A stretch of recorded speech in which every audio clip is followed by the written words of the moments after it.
Welcome to the Boneyard, a podcast about Mythgard. This is episode 6, Return of the Red Guy. Because I don't know if I'm the only one, Mark. You could probably chime in on this. Are you seeing a lot more mono red lately? Yeah, actually, a lot of mono red. Well, then I'm glad that this title worked out because it was really hard to rhyme Jedi. Anyways, my name is Flake. I will be your host, and of course, like you said, we already heard from, this is my co-host Markthius.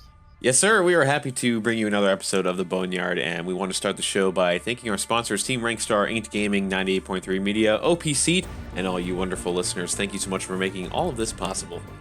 Yeah, so there's a patch looming, folks, and also Rhino's developers dropped some fun statistics regarding the game up until this point from open beta. So we're going to get into that. And, on this episode, we'll discuss some of the numbers associated with path selection, win rates, card creation, length of game.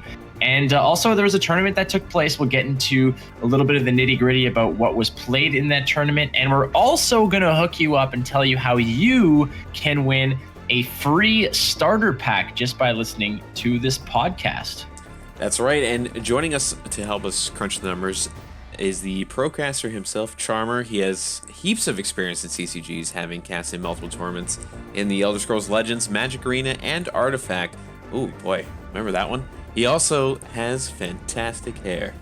Well, if he has fantastic hair, you know what they say. There are always two, a master and an apprentice. Play the music. Let's enter the Boneyard.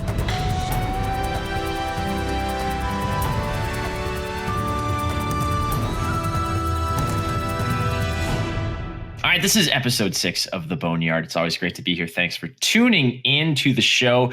We're going to start off again. I know you've heard this many times. There's with the quote-unquote state of Mythgard. Now, there's no real meta to report or to share just yet. The top minds over at mythgardhub.com are soon going to be churning out a weekly meta report, and we'll be diving into those meta reports to kick off each episode. Still, I think it's fair to say that there's still a lot of fluctuations in the game, so it's not really going to do you any justice if we kind of dive into something that's still in such constant flux. However, the development team let us in on a little bit of some juicy bits, informing us that a patch will hit Mythgard early this week. Now, we are recording this episode on Monday, October 7th, so we really have no clue what that involves or if it even has hit yet. So we might be behind on the times. It's just a matter of, being in the past and projecting to the future. It's just the way it is. We don't own any DeLoreans to, jump back and forth through time. So we have no idea what happens. But what I do have for you is a wonderful guest by the name of Charmer. Charmer is he's a procaster. He's got many tournaments under his belt. He's lent his talents to games like Elder Scrolls Legends, Magic, Artifact. He's called countless big moments and is as cool as a cucumber with his delivery, frankly. And apparently, I guess he also has great hair. How are you, Charmer? I'm doing great after that amazing intro. You made me sound far more interesting than I actually am, so I appreciate that. Humble too, which is something to say. I mean, you have a lot of credits to your name, my dude. TESL, Magic, Artifact, you've got plenty of experience going for you there. And I'm just wondering, this whole casting thing, my dude, where did this kick off for you? How did you jump into this world? Because, I mean, a lot of people want to get into it. And not everyone necessarily has the opportunity, let alone the skill set to jump into not only one game, but multiple games and succeed on that level. I actually found casting by accident, as weird as that sounds. I started making content both on YouTube and Twitch for a number of different games, but nothing had really found any success for me until I decided to go back to my roots, which was card games. I've played card games for the majority of my life, far longer than I want to admit to because I'm an old man. And when I started making content for the Elder Scrolls Legends, I got lucky. I made some friends with Bethesda. I started a podcast and we had Pete Hines on the show and it was going well. I got contacted about visiting the Bethesda headquarters to give them some feedback. And I, of course, said yes. So I went to Bethesda HQ. I did that. And then somewhere along the way, somebody said, hey, we are going to be doing this tournament series. It's called the Master Series. Would you be interested in casting? And I had done none prior. So I was a bit nervous, but I wasn't going to turn down the opportunity. And I ended up loving it. Like I loved every moment of it. It was a bit of a point of turmoil for me because at the time I was still working 3 jobs, like a full-time job. I was teaching at night and I was doing some contract work. And every weekend for like 6 weeks, I would fly out to LA, do a show from a studio, and then I would literally fly back. And because of the time zone changes, I would land and drive straight to work on Monday with no sleep. And despite all of that, I also moved. I bought a house during that period. Despite all that, I still loved it. And so when I got done, I was like, hey, that was something that I want to devote time to. So even though it wasn't something I was actively seeking at the start, I'm thoroughly in love, and any opportunity that's coming my way, I'm taking from this point on. I find it interesting sometimes how these things just like these opportunities or these different career paths just pop out of nowhere that kind of take you by surprise and you instantly fall in love with them. And it might be something that you never thought would grasp you the way that they do. I never thought I would be good at casting or B, enjoy casting. I thought from the get-go that I would always be more of someone who likes to interact with people, and casting, you do interact with people obviously, but that's not the main goal of the job. And for me, finding, getting the opportunity, and then it just took one swoop at it, and it had me, and I now that's kind of what I want to do every single day of my life. And you have you had rather 3 jobs. And, what point, when was that epiphany for you where it just dropped on you and you're like, yep, this is it. This is what I'm going to be digging in for? I would say it was probably when I got the opportunity for casting Artifact, specifically the first We Play tournament. I had done some Legends stuff. Obviously, I did the Master Series, and I enjoyed it. And I was like, all right, maybe I'll do that on the side, like as a hobby. And then I was contacted by the folks at We Play to go all the way to Kiev and start casting some Artifact events. And about halfway through that one, I had realized that this was not something that I was, one, willing to give up, but also it was the sort of thing that I wasn't going to be able to do it and keep doing as many of the jobs I was doing, specifically teaching. Teaching, I'm the kind of person who I just feel like I'm doing my students a disservice if I'm not the one who's there, if they have to have a sub all the time. And with the travel that was going to be involved to casting, I was going to put them in a bind. So I have since stopped teaching. I'm no longer doing contract work. I do still keep the day job because casting does not really come with a whole lot of healthcare here in the United States. And as somebody with a family, I have a wife and 2 kids, like that part's important. But outside of that, I keep my schedule very open. I keep my vacation stored up so that basically all my vacation days just go to casting now. And I travel and I do remote events, and anything that's coming my way, I'm picking up because I really do enjoy it. It's very similar to teaching in that I am in many ways still kind of educating an audience. It's just I'm replacing the lecture and, the whiteboard and the podium with the booth and the headsets, but the experience is very similar to me. Mark, you've done casting too. I've casted a tournament with you actually, which was very cool. I think it was your first one, was it? Or have you done prior to that? What did we do? Which one did we do? We did a Gwent tournament. I forgot which one it was, but I remember we did a Gwent tournament back in the day. And what was funny about that tournament was that, it was low stakes. It was just a fun tournament, just something a community threw together. But Mark and I could not stop making bad jokes back and forth to each other, like kind of. Yeah, that's the best part about it. Yeah, and but how did that grip you necessarily? Because for me, getting that first taste of casting for Charmer, same thing. It's like, this is what I want to do. Like for you, you do spectacular work as in the production realm of content creation, et cetera. Like you're best in the biz, and I would put your work, next to anyone else's and say like, this is top notch. And Oh, I'm yeah, not just too saying kind. that because, Too I'm not kind. just saying that because, yeah, exactly. Because you can mute me at any time during this broadcast right now if you want to. But that said, like where do you find your passions with this? Because I think everybody has their own unique path. But for you, Mark, what is your driving force when it comes to content creation? Yeah, see, I always find everyone's story interesting when they talk about how they got into casting, because mine's a little backwards. Because like you guys got started where you fell into kind of a casting situation, you fell in love with it, and you just you wanted to do it from that point on.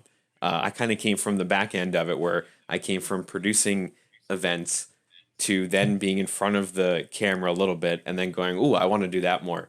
But I still actually love producing an event more than I like casting or hosting or anything like that. And I know I've done events with you, Flake. I've done a couple of Gwent events here and there. But mostly, I think I'm more of a behind the scenes kind of guy. I enjoy that part more than being in front of the camera. I think I'm okay with it, but I think like you guys are much better at doing that than I am. So what is the best CCG that you think is from a casting perspective, Charmer? I mean, you've had your kicks at various different CCG cans, so to speak, but what to you is the most enjoyable as a caster to be calling play-by-play? It's really interesting because my answer is going to vary depending on the point of view you want to take. For me personally, as a caster, Artifact was one of the most fun games for me to call because it's very deep and it's very complex and there's a lot of lines you can talk about. And even though most folks like to malign RNG, the reality is that variance in card games is the whole reason that a lot of us play it, because every game plays different but still has a sense of familiarity. Artifact, with its kind of variance, it was always a lot of variance, but it was low impact variance. And so every game was different and there were different scenarios that would pop up. So it was always fresh and new and it was complex. So I'm an analytical kind of guy. I enjoy that for me personally, but I also understand that game didn't translate well to a viewer experience because most of the time, 2/3 of your game information is hidden. The 3 boards is great for complexity, but bad for viewership. And it's even worse if there's not some sort of extension that people can interact with. So from a viewership standpoint, and I might catch some hate for this as well, I don't think there's a card game that is more fun to watch than Hearthstone, because you get all of that variance, but you also get like just big flashy moments, or you get weird games that are won from cards that don't even belong in either player's deck. If you get these long control warrior mirrors, if you can stay awake for the full hour and you get to the end, everything is kind of chaos, but that's fun for the viewer, right? You get these big flashy plays. Again, you might hate Yogg Saron, but it makes for compelling viewership. So I think that other card games are kind of struggling with that because they know that many card game players don't want that level of variance in their experience. They want skill to be rewarded, but that's also what is a lot of the fun from a viewership standpoint, and finding that balance can be difficult.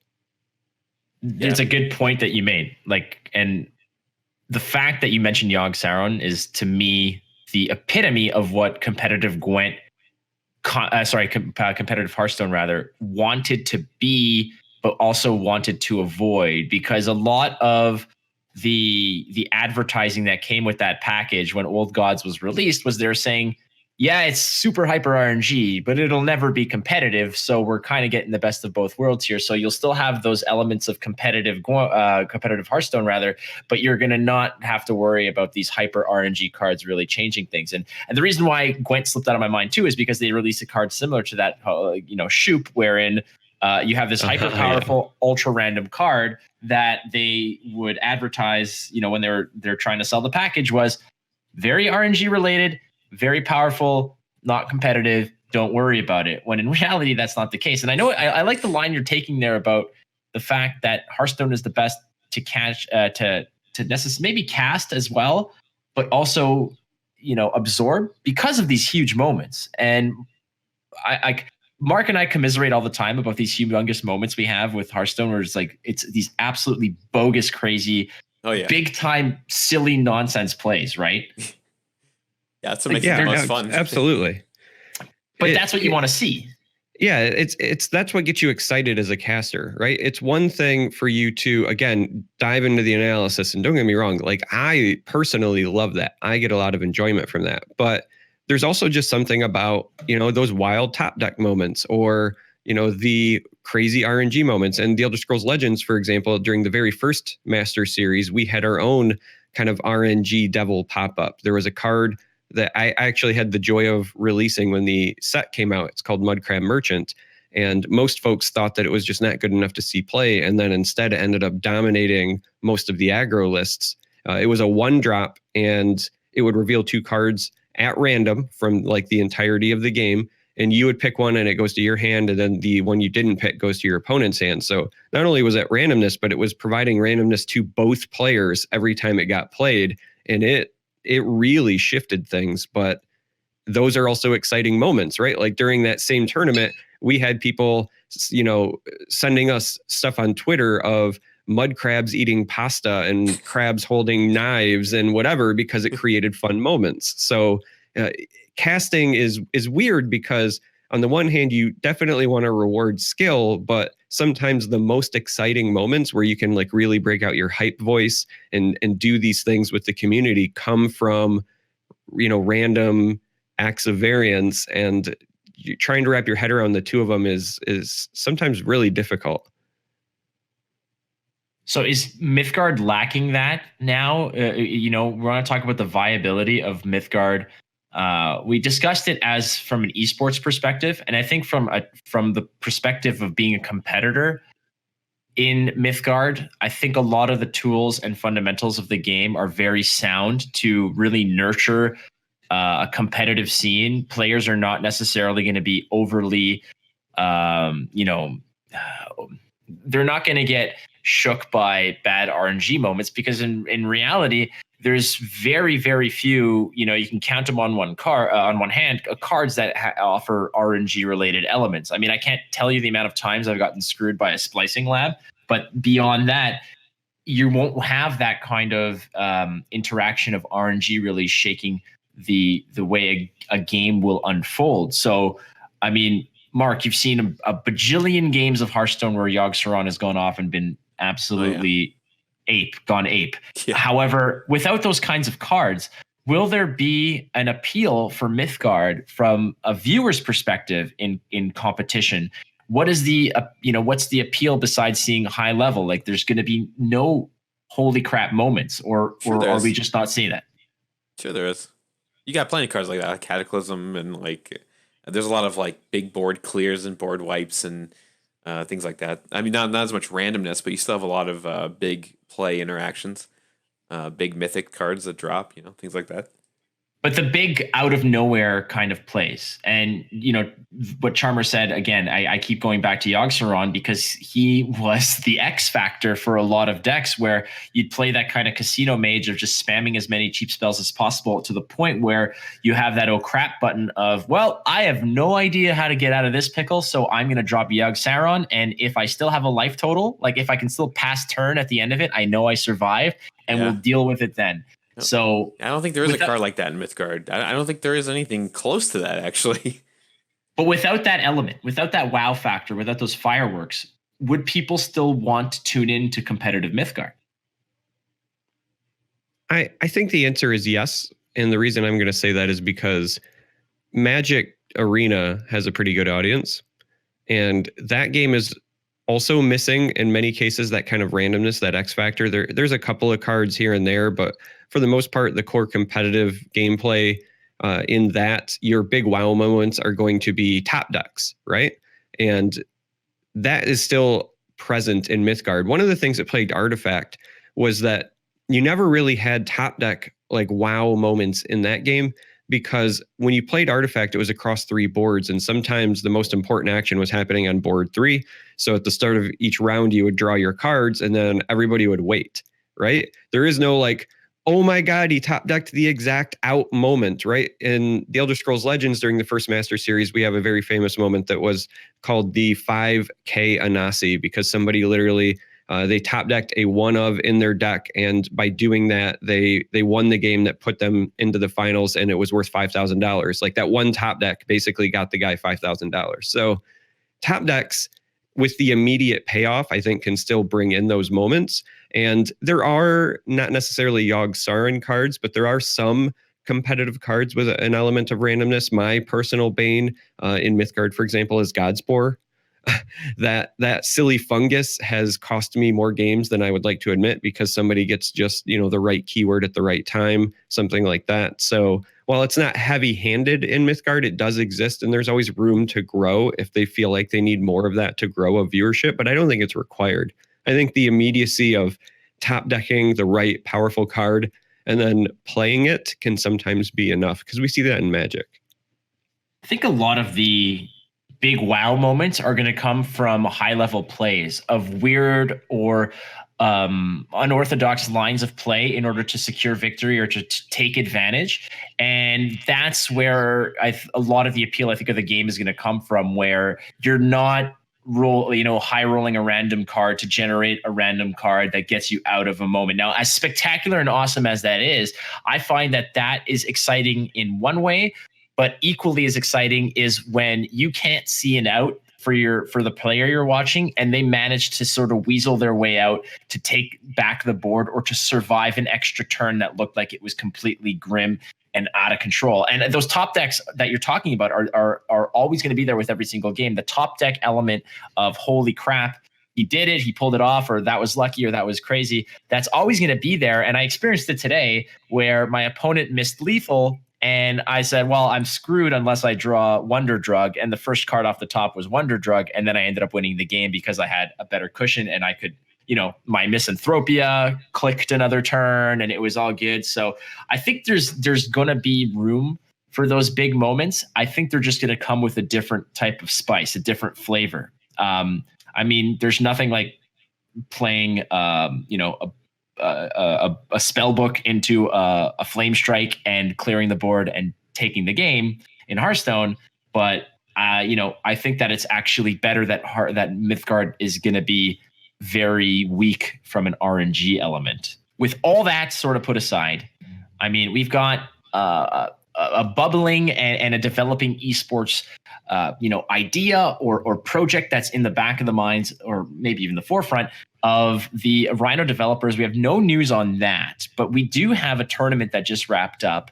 And I guess despite the fact that there's no meta report that we can tap into, we do have the Mythgard tournament final deck results that we can share in terms of actually kind of putting our pulse on what is going on and what the popular decks are. This is a standard constructed event, so people built decks based on everything that they owned. And the top 8 was, how did you put it, Charmer? You had a nice moniker for this. Yeah, I affectionately called it the Orange Bowl because orange was very heavily represented. I don't know if we can actually say that on the podcast without giving rights to the NCAA, but if you want to beep that out or something, that's fine. But that's the way I was referring to it, because it was very orange. Yeah, it was predominantly orange. And just looking at the statistics of cards and what came out the most, it's obvious. Most played Mythics was Armageddon Angel. So this is out of the top 8. The top 8 decks, the most played Mythic was Armageddon Angel at 7. So you could probably bet dollars to donuts that there was obviously 7 orange decks out of the 8. And from that point, Scion of Pride 5, and then it was just downward from there. Most played commons, 21 eager recruits. Most played cards, obviously 21 eager recruits. They were all over the place. How does this translate to ladder play? Mark, on ladder, are you bumping into a lot of orange decks? Like the tournament scene versus the ladder scene is obviously different, but this is just predominantly orange. Is it overtuned? I've seen a lot of orange for sure. I think in orange red combinations as well. There's been a surge, in my opinion, of orange decks all of a sudden. And I think that's because orange has a lot going for, especially when you combine it with red. That's a very aggro deck. So it's actually a lot of low cost cards that you could swarm the board with, and it kind of is a nice answer to all these big creatures or big units being played. Why are we calling them creatures or units? I don't even know. All these big units being played and things like that. So definitely a lot more orange and red I've seen, and it's interesting to hear that it's in tournaments as well. That makes sense, I suppose. And it's mostly, I mean, there's aggro elements to it. There's control elements to it. It just seems the desert effects are really. I mean, when you want to play an enchantment deck, I mean, you got deserts are a great enchantment to get rolling. So I watched several streamers today play orange. I mean, I think orange is just becoming more common. Is it the most well-rounded color you find? No. I think orange is missing things like orange is missing a lot of other enchantments that do certain things. Like orange is good for if you play mono orange. I think you're going to be a little aggressive with swarming, but I think there's some other things that are kind of missing there. One of my most hated cards is, by the way, Armageddon Angel, which is I hate that card beyond belief because it just destroys the entire board, and then you just got this gigantic unit just sitting there. I just hate that card. Sapo food is what I call it. I hate it. As a yellow main, a Sapo food is essentially what Armageddon Angel is, because she just clears the board and then you go ahead and it's just tasty treats for big old Sapo. I know. But if you want to argue about well-rounded, though, you know, last week we talked about with Woody about mono green being well-rounded. And it's like, I think every faction color has well-roundedness. So in order to say, well, this faction's more well-rounded than the other, it's like, well, I can find elements of everything in every single color. So I don't really know, you know, how to answer that. I mean, like, I don't know. I don't think that's 100% true. There are certainly some colors that have an identity in areas that others don't. For example, some colors definitely ramp as far as like getting your maximum mana higher, much better than others. Orange, if you were to ask me like what orange's weak point is, I would say that the standout there is they don't have a great way to gain health naturally. So you have to pair them with another color to do that. So I do think that colors have weaknesses. I think that one of the reasons that orange is as popular as it is because Mythgard, when you're first learning Mythgard, you think about it in terms of other card games you've played. For a lot of people, that's going to be something like Hearthstone or the Elder Scrolls Legends. And when you come to Mythgard, you see that the attacker still chooses the targets. So in your head, you say, okay, it's the same, but it's not. The Rhino dev team did a great job of still allowing the defender to play defense and, to borrow a term from Magic, chump block. That idea of you can put a small minion, minion's the proper term, thank you. You can put a small minion in front of other people's bodies, essentially, and just use them to absorb damage and buy you time. And Orange does that incredibly well. So many of their minions just make more minions, and even though they're small minions, they might be a 2/1, a 1/1, those can, in the late game, be the same as gaining 5, 6, 7 health if you're blocking big bodies. So while orange gets a reputation for kind of being this swarm color, that's the way that orange technically gains health and plays defense, is you can just use their endless string of bodies to run your opponent out of resources with basically fodder until you find your own powerful plays. You can buy time to get those Armageddon Angels. And so it can play offense and defense very well. It's a very solid mid-range color in my mind as a result. And that's great. That's good for tournament play. You want to be able to do both. You want to be able to pivot. That's why the Serpent Den is so damn good, people. And everyone keeps telling me that it's a good card. And I think you're a little obsessed with the Serpent Den there, Flake. You might as well just kind of like maybe pump your brakes on that one a little bit there, buddy. Maybe take 10% off of your enthusiasm for that card. But exactly to Charmer's point, first of all, sidebar, minion, unit, creature. I played in a Shadowverse tournament this past weekend where they're called followers. These games, just get together and freaking figure it out. Pick one name, please. Figure it out, guys. Okay? Either way, dudes. At the end of the day, by the way, they're all called dudes. That's dudes? just... What about the ones that are females? A female can be a dude. Dudes? They're all dudes. Everyone's a dude. Okay? We're all dudes. Dudes you listening, you're a dude. The guy or girl in the car next to you, yeah, that's a dude too. Anyways.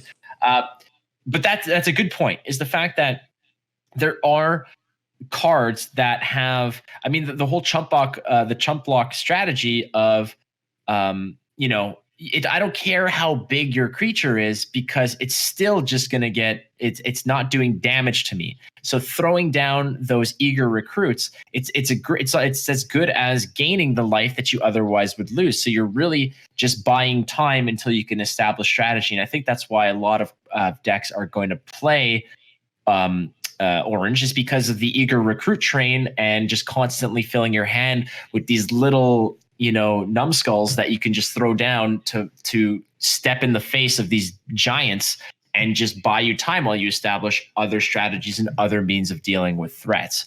And I think it's worth looking into now. We did get some statistics and from the developers at Rhino. They released win percentages, crafted cards, and whatever. And we're going to get to the win percentages of different paths later. I want to touch upon, first and foremost, the most crafted cards. And you guys saw the list, right? Yes. All right. So I'm not going to I was going to give you a little quiz and see maybe you can guess them. But out there, if you guys are listening, maybe you guys can take a guess. But we're going to go through the 5 most crafted cards and I guess discuss a little bit about why these are the ones to take. But first up, we have Maze of Yatiku. Then it's Einardar, Thane, Miso Libre, Brainstorm, and Serpent Den. And if we're looking at exactly what the hell these cards are, they're yellow and blue. And these are cards that, for the obvious reasons, but why are we not seeing things like Panic Raider or, or other type or cards from other color schemes? Why is it only yellow and blue cards that are getting most of this attention? That's your control, man. Yellow and blue's your control combo. It's that you're spot on. And card draw as well. Like with Brainstorm and Maze, that's card draw. Yeah, well, you have Brainstorm. Brainstorm, obviously, from the blue perspective, card draw imperative to just being able to have answers. You have more cards, you have more options, you have more answers, you have more ways to win the game. Maze of Yatiku, 1-drop yellow. Go ahead. If it's unmatched, if you can defend it, you're drawing 2, 3, 4 possible cards over the span of your game. Off of it, fantastic. Einar Thane, a great early game drop that can continuously trade for value. Miso Libre, in my opinion, the best yellow common in the game. Let's be honest here. You drop it down, it has a significant body. It can just buy you time while you set up and move cards around to deal with a threat. And Serpent Den. I don't need to be the one selling this card all the time. I know a lot of people are a fan of this card. It is it just produces dude after dude after dude after dude every single turn. And as Charmer said, chump blocking is important. But Charmer, what based on this is, everybody's crafting these cards that lean towards a control meta. So how is it then that we are constantly trying to tell people that aggro is the best way to go from a budget, when in reality, these are the cards people most want right off the bat, apparently, because everybody's crafting these? Well, I'm going to throw a different spin on this and say, I look at this list and outside of Serpent Den, I see a bunch of aggro cards anyway. Because if you want to play an aggressive yellow list, Miso Libre is still a part of it. Believe it or not, there was a time when that card was only 1 yellow gem during the alpha. Miso Libre has been one of my favorite cards in the game for a very long time because it is insanely powerful in what it does. I think that guy is luchadorable. But oh my god! Oh boy! If you're playing an aggressive yellow deck, you still want to run Maze. I know that sounds really weird, but yellow in and of itself doesn't have a lot of amazing 1-drops. You have the 2/2 with, I think, piercing. But for the most part, if you're not doing anything on turn 1, developing a Maze and drawing a card is just as good as cycling. And on top of that, with Maze, you can later use it to protect your threats. Again, if you're kind of playing like a tempo-oriented deck, if you have something that is a high priority, the Maze does have Defender. You can plop that down next to it, and then they have to attack into the Maze. It kind of shields your guy for a turn. So Maze is still entirely viable in an aggressive deck, and it's a solid budget card. And Miso Libre is certainly viable in any sort of aggressive or mid-range yellow. Thane and Brainstorm are staples of the Valkyrie package, so I'm not really surprised to see them there either. Serpent Den, I think, is just fun. You don't have to sell me on it either. I'm a big fan of the Danger Noodles. I think that other players, if they are going to want to play control, that's a great budget way to get into it. If you don't have all the big mythics, just spamming bodies to chump block is a good way to go. But I think it's a little bit of this also being a byproduct of the featured decks. So this game, unlike other games, does give players the opportunity to play 2 kind of pre-made decks that are on rotation. And if players find a deck in there that they really like, they might start crafting cards to emulate that. And so that also might be a big explanation for this particular list, because maybe Maze is just in a lot of the feature decks that players are finding fun. And so they were like, okay, well, I had fun with this feature deck. I want to copy it and start trying to build it. And that's just part of the list. A lot of the mistakes I find that new players overlook is the importance of card draw. So having a card, I'm surprised that a card like Brainstorm is something that card players are diving into. Then again, I mean, joining an alpha or a beta of a card game as a new player is to card games in general is, I find, fairly rare. Usually if you're diving into a card game, you're going to go into something well established that everybody already plays. So maybe that could sort of explain why Brainstorm isn't one of the most crafted cards, mainly because people who are joining the game understand already the importance of cheap access to your deck. So you play 3 mana, you draw 2 cards, it seems good. And I guess I can see where you're coming from the fact that, yellow, if you're playing an aggressive yellow deck, it seems to me like yellow in general doesn't necessarily lend itself to being an aggressive deck from its entire catalog of cards.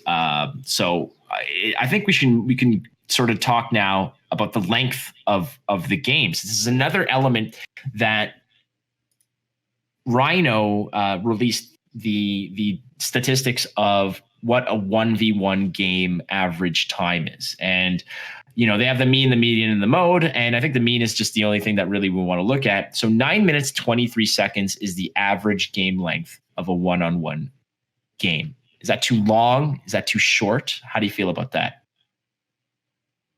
Me personally, I think that's fine. 10 minutes or less, I think, is kind of that good target for something. If you're trying to cater to a mobile experience, you want somebody to maybe be able to complete it on, a train ride, an Uber ride, something like that. So I think 10 minutes is a good average. And I know that you said you only wanted to look at the mean, but if you're a math person and you understand the difference between mean and median, the median being 8 minutes and the mean being almost 9.5 tells me that there is something a little amiss here, because that's me.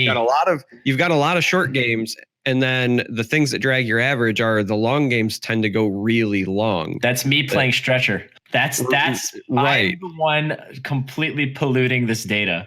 So it is worth noting that, your average might be 9.5, but your experience might be like, a 6-minute game, an 8-minute game, an 8-minute game, a 6-minute game, and then a 40-minute game against Flake. So just kind of keep that in mind, because that's the way averages work, right? Like in theory, your average human being in the United States has less than 10 fingers and less than 10 toes, because the way averages work, if people have 9, they're going to bring it down, and there's far less people with 11. So your average is going to be below 10, right? That's how averages work. So average can be misleading. I'm letting my day job bleed through. I do data analytics during the day, so I'm letting this bleed through. But this 9.5 minutes is where you want to be. But the other numbers here tell me that some of the long games are going to be going very long. I took a game today to fatigue, actually, which made me feel great. It was actually I think it was that same game where I top decked that Wonder Drug and stuck into it. But yeah, basically statistics being that the mean, so the average length of game is 9 minutes, 23 seconds. The median being, out of all the data collected, the middle of the pack is 8 minutes, and the mode being the most common data piece is 6 minutes. So in reality, there's a ton of 6-minute games, but the fact that the mean is above the median and such is just that, like you said, there are some games that are probably lasting 13, 14 minutes or more. And is that a good recipe that you want? Do you want these super short games, Mark? Do you want these games to be decided before turn 7? How do you want this to sort of play out for maximum appeal? Well, I just did a quick Google search, and you could microwave 4.5 Hot Pockets the amount of time that it takes you to play one Mythgard game. So that's a fun little fact for you. I'm okay with the length, because some games do feel longer than others. But I think that's all right. I mean, I think the longest, if I'm going to compare it to my other experiences, I think the longest game for me has been in Magic. and then I would say the shortest has probably been Hearthstone. So this is like somewhere right in the middle in my opinion, just from what I've experienced. But again, depending on what you play, like you said, Stretcher. If I'm playing Fires of Creation deck, it's probably going to take me a little longer. If I'm playing an aggressive deck or a mono red, or if I'm playing a mid range, maybe I'm doing like Valkyrie's deck, maybe it'll take me 6 minutes.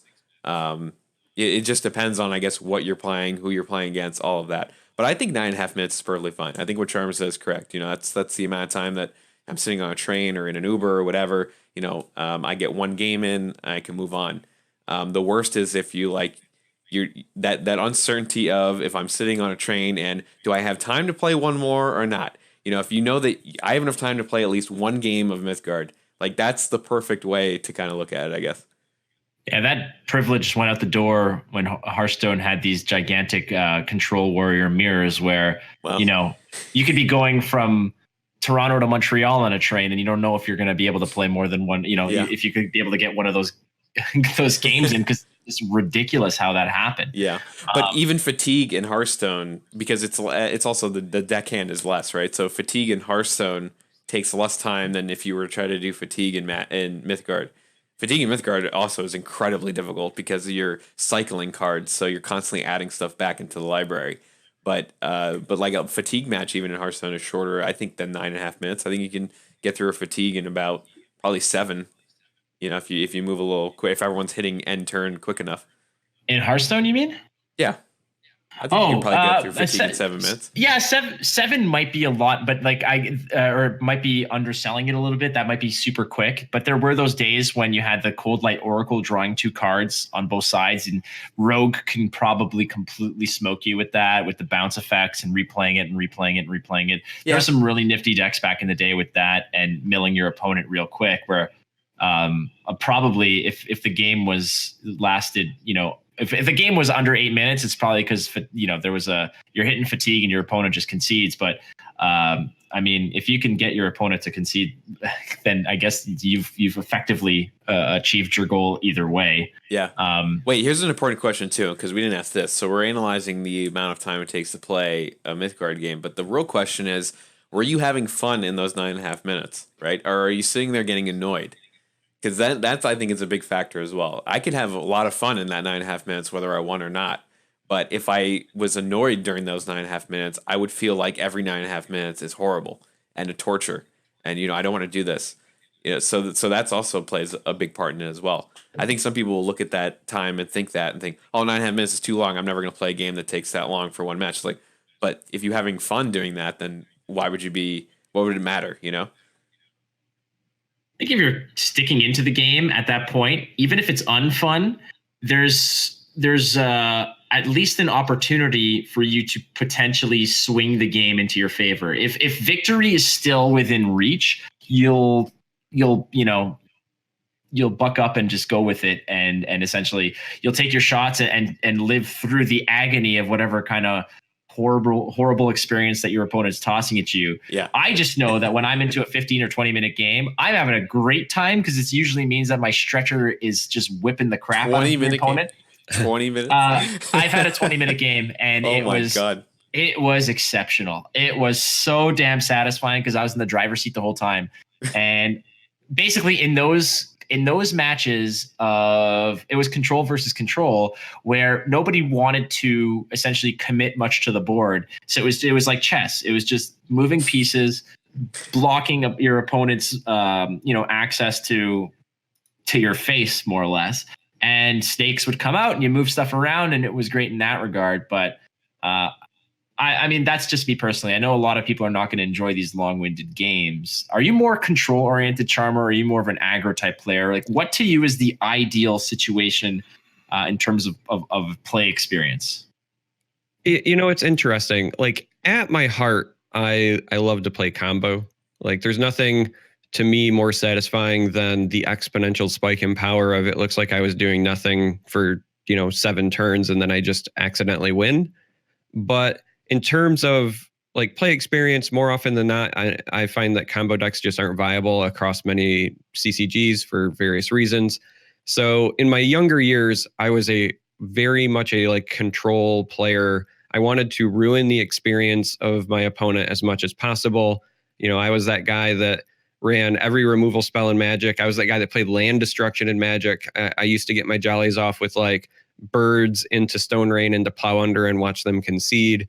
But as I get older, right, I just find that I don't have even the patience to play control. I guess I've realized now that I'm older, I just like winning, and the faster I can win, the more fun I'm going to have, I guess. So I play a lot of aggro now. I play a lot of aggro in Legends. I tend to play more aggressive decks in Mythgard. I really like things with Rush. I love the Ninja package in purple because they're very like tempo oriented. They're not true aggro, but you control the board through bodies and lane manipulation, and those are the things that I enjoy now as I'm older. I see the art in efficiency. A lot of people like to say that like aggro is brainless because you're just trying to win as fast as possible, but to me, there's an artistry in trying to figure out the most efficient way to end the game. Because after all, like the game begins on turn 1. So it might be fun for some folks to like pass until turn 5 and then let the game begin, but the game begins on turn 1, and you better bring your A game from like the beginning, or else I'm going to be pushing it.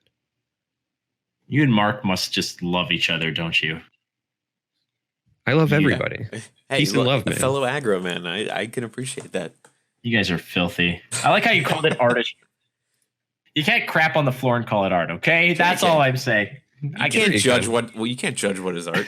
Hey, you were talking about game length. Real quick, I just had this thought. I was like, man, I feel like I've been playing a lot of long games lately, despite normally playing aggro. So the YouTube video that just came out for me today, again, as we record this on Monday, is me playing mono orange. And I played only 2 games, and my YouTube video was 47 minutes long. Oh my God. Despite saying that Flakes makes fun of me for aggro, mono yellow is actually my favorite. And I know that mono yellow is pretty, I guess you can go aggro with it if you want, but like what you just said is mono yellow is a very control kind of thing. So yeah, it takes a long, those matches are long, man. All right. The next spicy nugget, and I saved this for last because I think it has the most poignancy in terms of what potential assumptions we can make about the patch coming. So it is the win percentages associated to the different paths. The paths being, of course, Disc of Circadia, Fires of Creation, Journey of Souls, Rainbow's End, Turn of Seasons. Now, the devs released the win rates, the total win rates, plus the win rates when going first or going second for each of these. Now, there's only 2 that had positive win rates. The other 3 had negative win rates. But the glaring, essentially the glowing beacon out of all of this is the fact that Turn of Seasons had a 54.5% overall win rate, but a 57.8% win rate when going first, and a 51. So basically, that broke down to 57.8% when going first and 51.5% when going second. A lot of questions I get when I'm streaming is Turn of Seasons really that great? Well, here it is, cut and dry for you from a statistical standpoint, that not only is it that great, it is the head and shoulders best season that are a path that you can get, that you can use based on these statistical win-loss ratios. Now, obviously, it's not as cut and dry as I'm making it out to be, because there's probably that path is probably associated to a certain deck that's already strong, but a 57.8% win rate when going first. I've had this discussion about certain Magic decks with Frosty being a Magic streamer. Him and I had a discussion about why he believed a certain card called Field of the Dead should be banned. And he said because that particular card has a win rate approaching, over 55%, and that is ban worthy. Now, I want to get your thoughts on this. And do you think that this is something that they're going to address in the patch? And Charmer, with you, Turn of the Seasons, this is sort of your almost like your starter pack basic. What do you think that there's such a significant win rate associated to this particular path? I think it's associated to this path for a couple of reasons. The first is Turn of Seasons is a very popular pick for your standard control decks. And the people who are likely going to be piloting these like highly powerful control decks right now are more likely to be folks with a lot of experience in the alpha, folks with large collections who can afford to pilot the expensive control decks. And as such, they're just going to naturally have a higher win rate. Another reason I think that this has a really high win rate is because we're very early in the life cycle of this game as far as like opening it up to the public. So we're not talking about the die-hard fans of Mythgard who've been playing since alpha, but now we've got new players entering the fold more and more each day, which is great because Mythgard is an awesome game. But new players have to learn the nuances of Mythgard. And as such, they don't know, I think, necessarily how to punish certain decks or certain paths. And Turn of Seasons is one of those ones, for example, where you can really punish it if you know how to take advantage of winter, right? So if you're playing against a new player who may not understand what Turn of Seasons does, they might thunderclap a turn too early instead of, taking a little bit of damage, but then getting the full board clear when the fragile pops up, things like that. So for me, I think that Turn of Seasons is popular amongst many control decks that are going to be piloted by experienced players with large collections. And then you've got a series of folks who might not know how to punish it properly. And as such, it's going to have a bit of a higher win rate than the others. Like all these other ones, when I look at it, they make an awful lot of sense to me, right? Like Fires of Creation across the board has a below 50% win rate. But in my mind, there's probably a bunch of people trying it out. They might not have full collections with all the artifacts that they need to really make that work, or they don't understand, the importance of when you make the minions with Fires of Creation, et cetera, et cetera. So I would expect that to have a low win rate to start and then pick up as, players get more experience. Journey of Souls, I expect to have a low win rate, and it does, simply because that's going to be played kind of in your de facto aggressive lists, and new players will gravitate towards them because they're budget friendly, but experienced players know how to navigate against aggressive lists. So they're not as successful overall or long term. There's not, the only thing that really jumped out at me when I looked at these was Rainbow's End. Rainbow's End has a 53.4% win rate when it's going first, and a 40.4% win rate going second. That is a massive disparity, and it says that the pursuit on Rainbow's End might need to be adjusted. Yeah, the pursuit on Rainbow's End being that you get a discount on the first enchantment that you play. And I was looking at this is the second point I was going to make, is the fact that every other, Turn of Seasons has a pretty big disparity between, it's a 6% disparity between going first and second. It seems obviously that going second is a significant disadvantage, and there might be some tweaks coming to the actual pursuit abilities of certain paths, or maybe changing some of the paths themselves. But that's a 13-point difference. That is a big hole, Mark. What is it that about Rainbow's End that going second just dumpsters you in this? Not to mention, first of all, Fires of Creation having a overall negative win rate. There's two reasons for that. Number one is what you said, is that it's a really difficult and very niche path to play, and the other is because Mark has spent the morning doing 4-color artifacts with Fires of Creation, and that might have been part of bringing that percent. Yeah, him and I have been creating some pretty wacky stuff with Fires of Creation, so that we are probably to blame for a good percentage. We've been creating some fires. So Rainbow's End, Mark, turn 2, or we're going second. Yeah, Rainbow's End and Journey of Souls are actually two of my favorite abilities to use, or two of my favorite paths, I should say. I think Rainbow's End on second, and I think the reason why it's so low is when you're playing Rainbow's End, you're typically playing a lot of enchantments, and if you have to play an enchantment, typically in turn 1, you're going to have that enchantment early. You're going to drop it somewhere you like it, but when you're going second, you're now playing from behind, so your enchantment needs to be played, and then a unit needs to be played on top of it. So I think either a lot of people are still trying to play the enchantment first before the unit, or they're playing a weak unit that gets killed before the enchantment goes down, and so it can't get protected. That's the only thing I could think of. Other than that, I'm not really sure why it would be such a big deficit. What's more fascinating to me is that the disc is 51.9% across the board, which means it's the most consistent of any of them.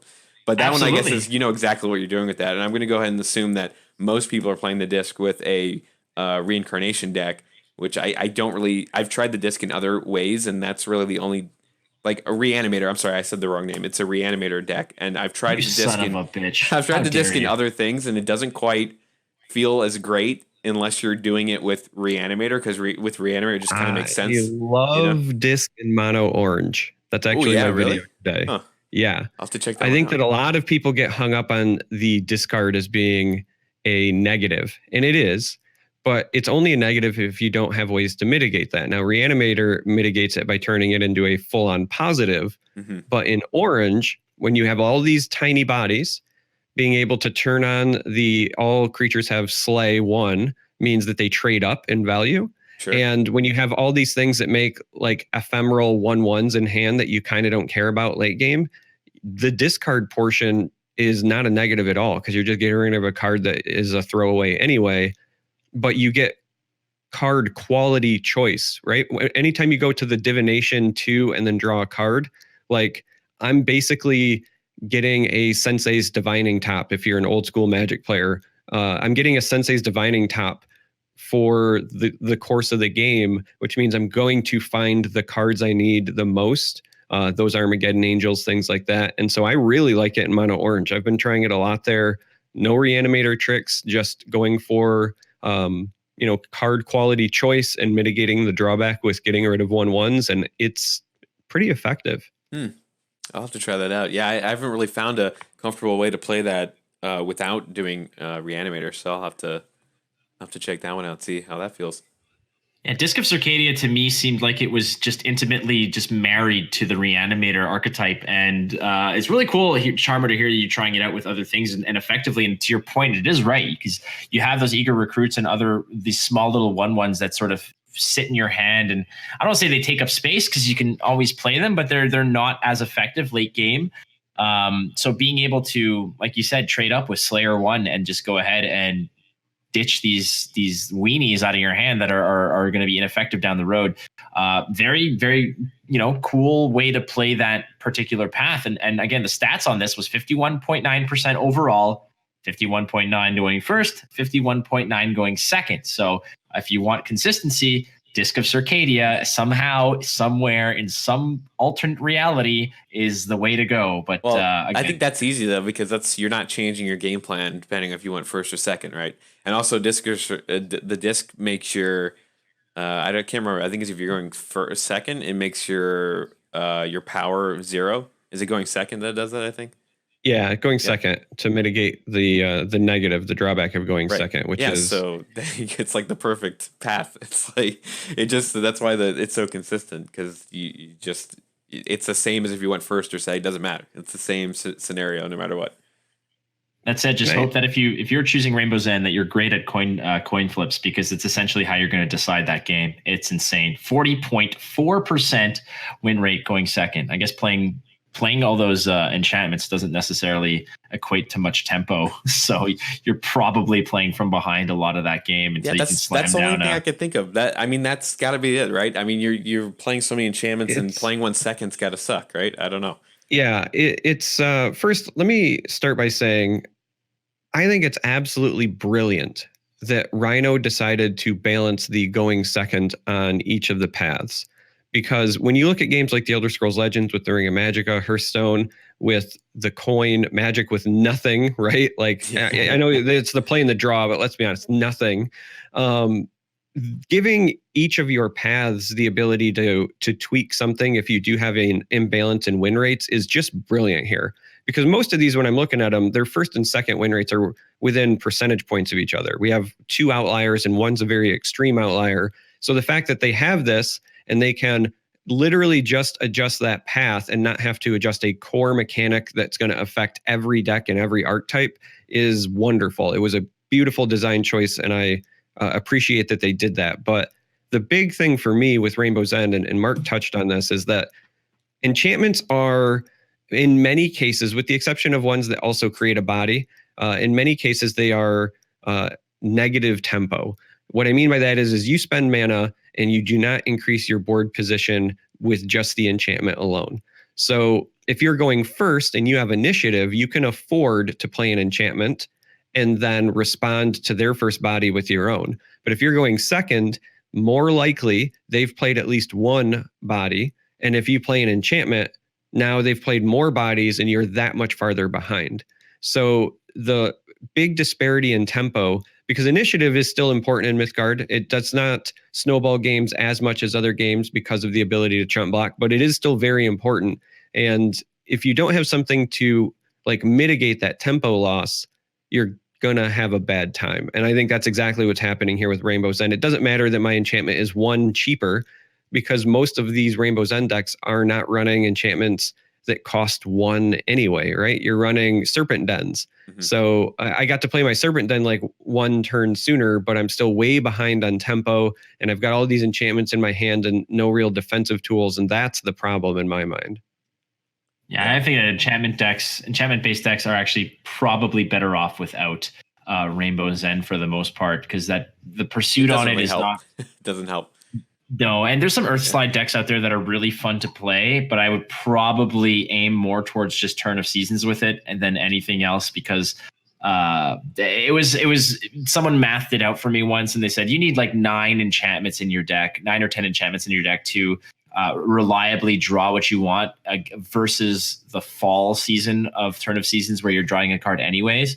So I think that's a fair statement. But great points all around, everybody, about this, and very interesting stats. Wondering how this is going to get looked at, if Turn of Seasons is going to see some change, if they're going to sort of hold back on it perhaps, and see if maybe they can get some more statistics for a future patch.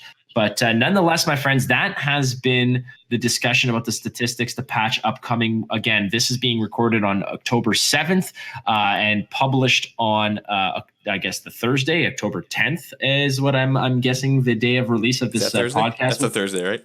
That's a Thursday, yeah. So every Thursday is every Thursday morning is a new episode. So the developer said that the patch is going to be released early week. So it might already be out. So we might actually look like fools talking about a lot of this. But still, nonetheless, that is what we're talking about. But we're going to be coming back around the break with the mailbag portion of the podcast, where we get to talk about your questions, your comments, and what's on your mind. And but before I do, I want to say that we are going to tell you before the mailbag, right after the break, how you can win your very own starter pack for Mythgard. We'll give you all the details about how you can enter that contest and win it yourself just by listening to the show and maybe doing some other things. Either way, we're going to come around on the other side of the break with a few words from Inked Gaming. This episode of the Boneyard Podcast is brought to you by Inked Gaming. If you're looking for a one-stop shop for gaming accessories, we suggest heading over to inkedgaming.com. Inked Gaming features both custom and store art playmats, dice bags, PC gaming mouse pads, and tons more. Recently, Inked has added a stitched option on playmats and mouse pads to provide even more durability and uniqueness to your game. Use the code TRS12 at checkout and get 12% off your order today. Play your games with your style at inkedgaming.com.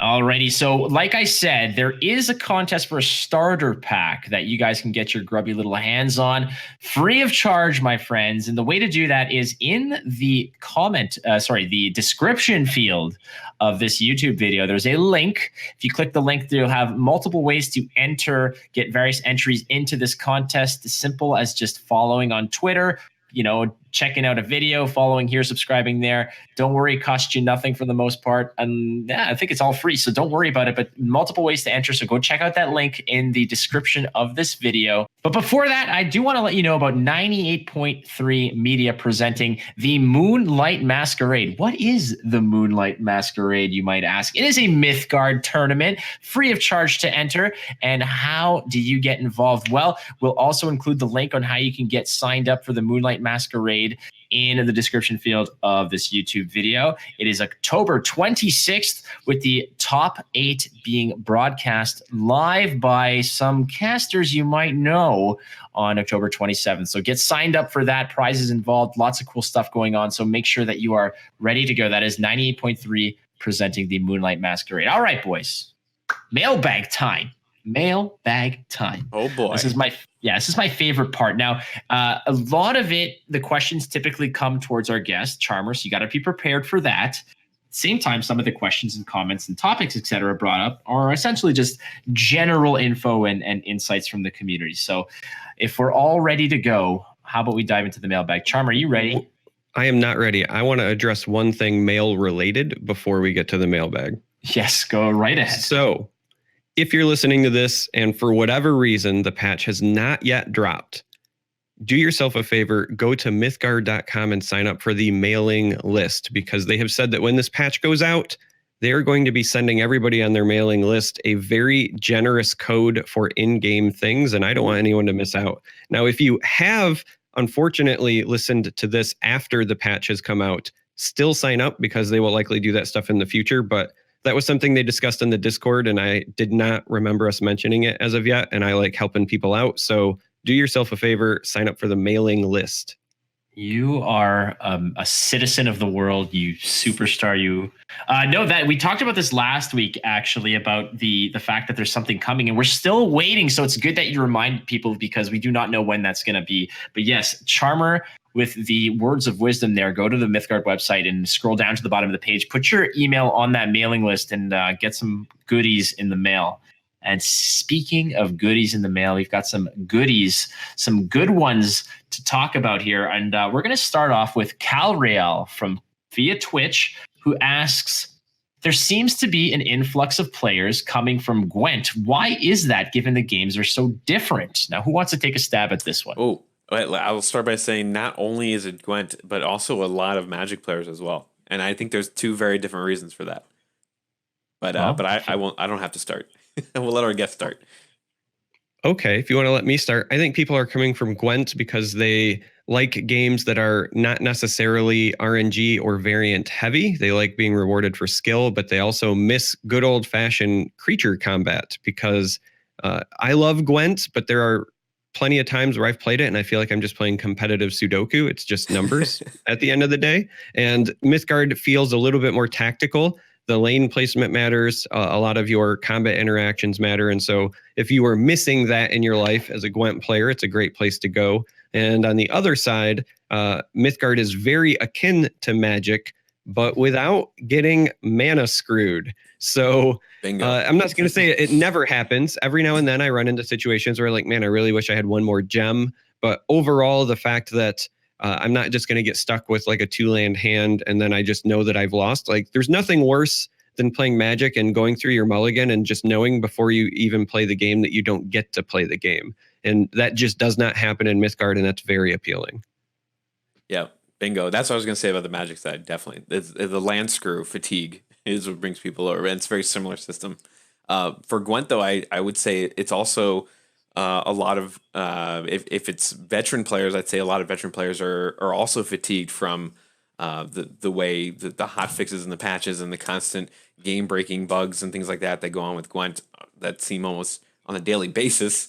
And Woody mentioned some of them last time on this show, and I think that's why they've come to Mythgard as like I see other former Gwent people playing Mythgard. I see a lot of people talking about it on Twitter, and so they've come over to check it out and see what it's all about. And it's a nice reminiscent, especially if you went from Hearthstone to Gwent. It kind of brings you back in the middle ground again, where it's a little bit of Hearthstone, maybe a little bit of Gwent with the lane recognition, and so you're kind of getting the best of both worlds there.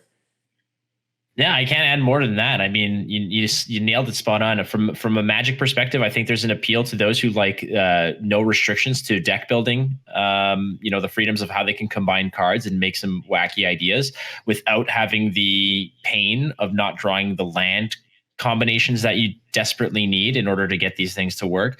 And from a Gwent perspective, no RNG is just such a great appeal. And I think that's why a lot of people flock to the game from other games like Hearthstone at the beginning, because of that. Plus, minion combat is something that it lacks from Gwent. I mean, I know that there's ways that you can have units interact with one another, but the fact that you can kind of just bump heads with them and have that kind of damage stick and matter and such, I think that would be it. So I think it's not I have more points than you. It's I've beaten up your face. There's something beautiful about that. There really is something visceral about playing a big fat dragon and then getting to destroy things with your dragon instead of it just sitting there and being like a ball of points. You know what I mean? Exactly. Shout out to Drakuseth from M20, one of the most badass cards to never get played because it's so damn expensive. All right. Next up, I've got from the one Christo on Discord says, some colors seem to be better off as like secondary tech colors, whereas others seem to be the main. What colors are better suited as support versus what colors are more driven or are better for driving a strategy? Any stabs at this one? It's a hard question to answer. Yeah. So from my own experience, I found that there are certain colors that are better to sprinkle or to sort of support an existing strategy. For me, I find that in blue red is the support to blue a lot of the times. I mean, I could go either ways, but I think that green has always, to me, been the support color. It's kind of like the best man at the wedding that provides the detained deport, provides and all, all of those kinds of nasty cards of the traitorous murmur and all this stuff, but doesn't necessarily provide the punch. It's kind of it's the guy, you have a spotter and you have a sniper, so to speak. And there's one of them identifying the targets while the other one kind of, pulls the trigger. And I feel like green is definitely the best man at the wedding every time, always a bridesmaid, never a bride. For me, I think that if you're going to make this call, if you're going to make this assessment, what stands out to me is how powerful are the majority of your cards that only cost 1 gem in their cost. Because if you're just going to be sprinkling something in, you don't want to make as heavy of a commitment to it. And so if you're looking at the 6 colors here, right? Blue, yellow, and orange all have very powerful cards that require 2 gems. And so they're typically your core. Thunderclap, Kara Morning Wives, Magnus, things like that in blue. In yellow, it's Miso Libre, Misanthropia is 3. There's just a number of cards in yellow that require 2 gems. Yahui, for example. In orange, even your regulars, when you get to that 3-drop, has a 2-gem requirement. So I think those are typically your core for a number of reasons. And then your splash is the other 3. So green, for example, has really powerful kind of splash cards because you get Gallows Boy, great unit for just the 1 green gem. You've got Detained Deported, as you said. With red, you can splash those ignitions. You can even just splash the Daring Trapezists. And I think that a lot of people forget that that's technically removal because anything with rush is also removal. In purple, you get a really powerful ninja package if you just include Smoke and Wind. And then you could even include like Racer and Shadow as the purple ignition, if you will. So those colors, I think, end up being splashed more often because their power level at 1 gem is, I think, higher than the other ones. That's not to say the other ones don't have powerful cards that cost 1 gem. The big mindless automaton in orange that's, a 4/6 for 4 only costs 1 gem as well. But just overall, I think you get more bang for your buck in red, green, and purple if you're just including that as a secondary color because of the gem count. And I think that's what matters, right? Yeah, that's a really good assessment of it. I was going to go more on the route of I think it depends on what you want to play as well. So like if you want to go more aggro, you might pick red as your main, and then you might pick orange or purple as your support. If you want to go more control, you might pick yellow as your main, and then blue as your support, or something along those lines. So I think it also depends on what you're trying to go for as well. But purple, if I'm going to define one specifically, I always felt purple was the most support of all the factions because I've tried mono purple and it's a little messy. I mean, it can be done, but it just seems a little bit messy. But I've always thought that purple was a very nice support color. All right, this one comes from Mr. Home on Reddit. How soon is too soon for a new expansion? Like right now. Yeah, well, now is where I'm going to go with this one. I would say that too soon is probably this year. Yeah. I think that January. Let's get out of beta. Is going to. Well, yeah, but we don't know when that is, right? And I'm just going from if this is the final product. Let's say the patch comes out tomorrow, and it's a beautiful symphony of balance, and it is so harmonious, and everything is perfectly tuned to where we want it to be. How much longer after that does the game get stale with the steady growth that it is now? I think the game has a lot of legs to continue to evolve and find itself all through October, November, and December. And I think by January, there might be a little bit of fatigue and a little bit of want for some content. But I think that can kind of be shored up by a tournament scene or some type of competitive scene. But how soon is too soon? I think that anything in 2019 is way too soon. And I think that if we can see new content by March, I think that's okay, because I think there's still a lot to come in before that. But that's probably when it's going to it might get to a point where there's going to be some serious stagnation, and it might turn some people off.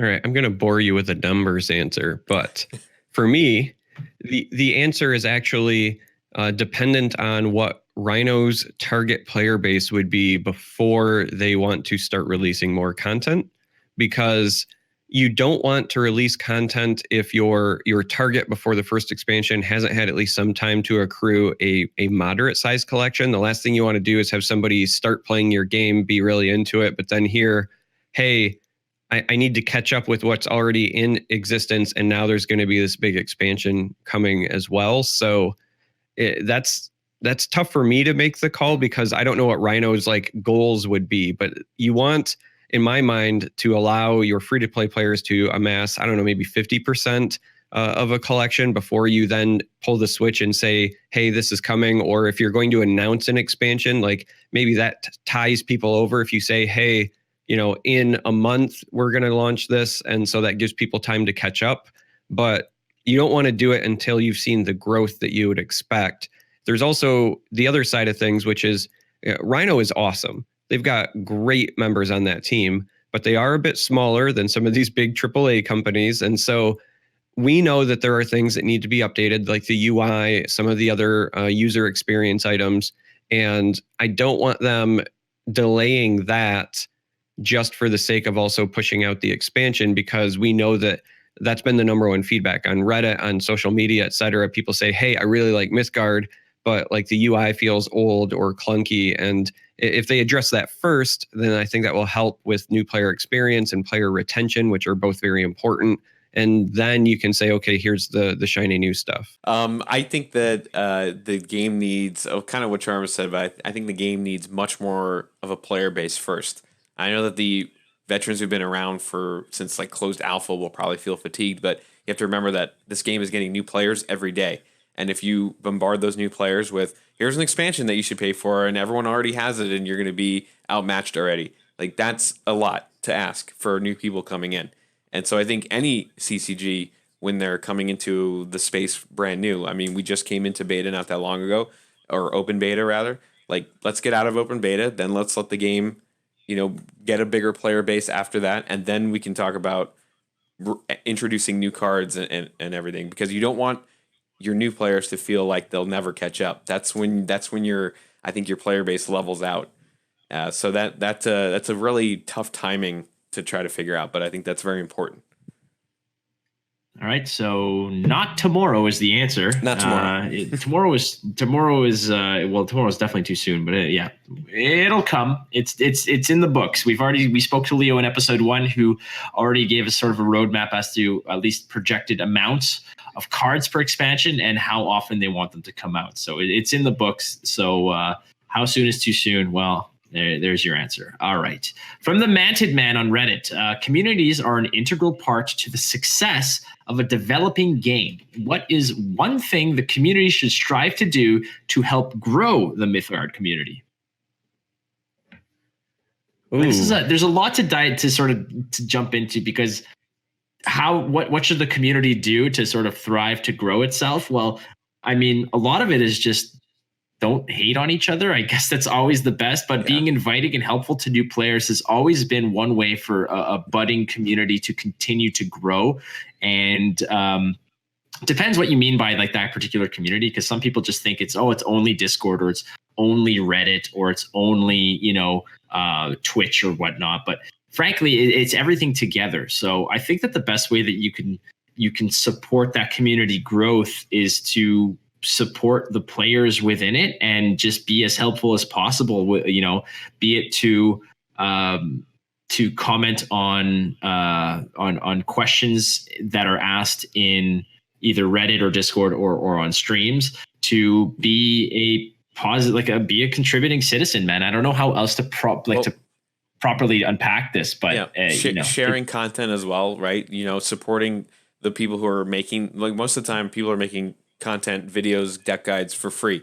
Mythgard Hub was created for free, so like supporting those things and giving constructive criticism and feedback rather than just bashing something is helpful. And then sharing those things to other people. And if you're introducing someone to the game, say, hey, here's all these great resources that you can learn how to play, and you can use this and use that. Like, being very open and sharing is probably the best way to help grow a community. Because as you help grow the content, you're helping to grow everything as a whole. So just supporting all of that. Yeah, Charmer, I was just going to say, you got to be active, and you've got to tell your friends. I know it sounds silly, but like it's the good old fashioned, like, tell your friends, scream it from the rooftop. There's a reason that I've been saying since basically like February, when I got into the alpha pretty heavy, like, this is a game you should play, right? And yeah, I made that YouTube video. It was relatively successful for me. I'm a tiny creator. I know that seems weird, but like in the big scheme of things, right? Like right now I have one of the most viewed Mythgard videos, like just period, on YouTube, but it's only because like nobody else has done anything, right? Mogwai or Nox or somebody could literally make one video tomorrow and it would dethrone me.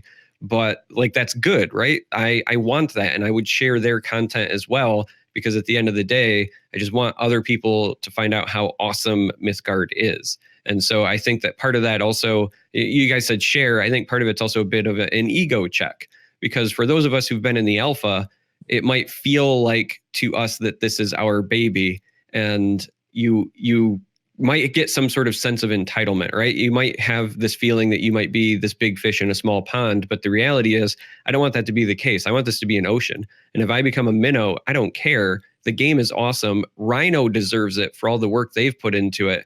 Everybody else who's in the community and they've put in work, between Mythgard Hub and the people running tournaments and have been running tournaments since alpha, they're putting in their own time and effort for free just because they love the game. So the more people that we can get to have those positive experiences, fall in love with this game the way that we have, I think is ultimately just, it's good for everybody, right? There's that old proverb, the rising tide lifts all boats. So let's flood this thing. All right. That's a great answer. There you go, Manted Man. That is what you have to do. Just scream it from the rooftops and stop your feet, light a match, do all that kinds of stuff. All right. This one's from Laserzition on Reddit. What caster have you worked with, Charmer, that has the best hair?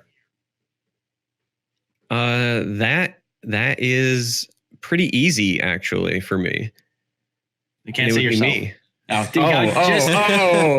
No, I snuck it in there beforehand. Sorry. Fine. I'm gonna go with Swim. Might be an unpopular opinion, but when you meet Swim in person, as much as you see him on stream, touch his hair, when you meet him in person and you see at the casting desk, he's got this like little pharmacy of pills. And then he's also got like, literally, I'm not making this up. So those plastic containers that you would keep like magic cards in, right? He had one of those, but in it instead was conditioner, and he would like work it into his hair, like on breaks at the casting desk. And you just kind of grow to appreciate his lion's mane, if you will, in person. Yeah, there's not a glove thick enough for me to touch his hair. I'm sorry. I've met him twice before. He's definitely an eccentric soul. There's only so many people who can drink milk out of a martini glass and not look creepy, and we're still finding that looking for that person. But either way, yes, that's one. He does have his own set of locks that are, I guess, iconic and definitely associated to his look. And as he's certainly a special special soul. All right. Next up and last up from the mailbox is hopefully I'm pronouncing this correctly. Way Up Nadux. I don't know either way. It's from Reddit, and the question is, how do I look for cards that link well together? I guess looking for what's the best way to sort of look for synergies. This person mentioned that they were new to the game and they were just curious about best ways to sort of establish good synergistic decks. Type a keyword. That's what I did. Yeah. When I first started. So the easy answer is type a keyword, type a minion type, right? Look for things that all have the same word on them. So you can build a spirit deck, a Valkyrie deck. You can go mono red and play every card with rush in it, right? Go with that keyword, things like that. You can build a yellow control deck based around blight. That's like the 101 beginner's tip. Now, the next tip is to think about what a card does well, and then how you can make it do that even better. So for example, I know a lot of new players do not like to run the power impel. And I think that is pretty normal, right? You're not used to lane movement being that important, and you want things like damage from smite or infuse, or if you're playing control, you're thinking, okay, well, maybe mend is the way to go. But if you look at something like purple, who has the ninjas, what they do well is they help you control the board, and they need to either be hitting opposing creatures like the ninja that does not take retaliatory damage. That's how you use him to control the board. Or they need to be hitting an open lane in the case of Shinobi of Wind, because then you can deal 2 damage to anything on the board. Impel is an enabler for that, right? So you can use Impel to make sure that those ninjas are either hitting other creatures and killing them, or hitting an open lane and then allowing you to spread the damage wherever you want. Taking that a step further, depending on the color combinations you're running, you can say, okay, well, maybe I also want to include Jaunt or Fosgrim, or maybe I want to include a Mistwalker Gate if I'm running purple-red, for example. So you think about what certain minions or just cards in general do well, and then you try to figure out ways to make them do that even better. And that's another way that you can look for synergy. There you go. There you have it, Way Up. So I hope that some of this advice can help you in your deck building process and on your journey getting into Mythgard. And that wraps up the mailbag for this week. If you have anything that you want us to talk about or touch upon, you can always send a tweet to myself at WatchFlake or to Markthius at Markthius. You can message us on the Discord. You can catch us in the Mythgard Discord server there and just shoot us a DM. Or you can comment here in this video on YouTube and ask us some questions. And we'll be happy to touch upon it in a future episode of the Boneyard. But that wraps up this week's episode 6, featuring our good and handsome Charmer. If you want more Charmer, there's always the extra sauce portion of the show that is exclusive on teamrankstar.com. We're going to get nitty gritty with Charmer, little uncensored talk about TwitchCon that he recently got to. Plus, maybe we'll talk a little bit more about his casting stories and some of the other personalities he's met. But for those, paying regular price for the fare, we're just going to have to jump off the bus right now. So my man Charmer, as always, a wonderful experience having you on the show. Thank you so much for being on the show. And for those who want to catch more of your content or streams or whatnot, how can they go about doing so? On Twitch and on YouTube, I am just Charmer, but there is a 3 for an E because I'm one of those awesome, edgy internet folks. So it's Charm3R. On Twitter, if you want to hear me yell into the wind for no apparent reason, I'm That Charmer. I'm also That Charmer on Instagram as well. Great stuff. All right, any parting shots before we kick it up a notch and go to the extra sauce? Just the typical, thanks for having me. I had a lot of fun. I always enjoy talking about the things that I love, and I absolutely love Mythgard, so this is a good time. Good stuff. All right, Mark, out of 5 Hot Pockets, how many has this, what are we rating this show today? Well, you can make 4.5 in 9.5 minutes, but we're going to bump it up to 5 out of 5 Hot Pockets.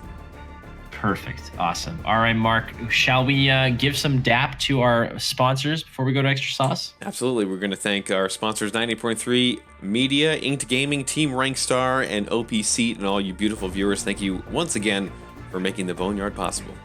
That's correct. And don't forget to sign up for 98.3 presenting Moonlight Masquerade. And also, if you want that free starter pack, you can join the contest in the description field of the YouTube video. My name is Flake. Thank you so much for joining us here in the Boneyard. And if it wasn't for you guys, we'd be talking to ourselves. So thank you so much, you sexy viewers. We'll see you next time.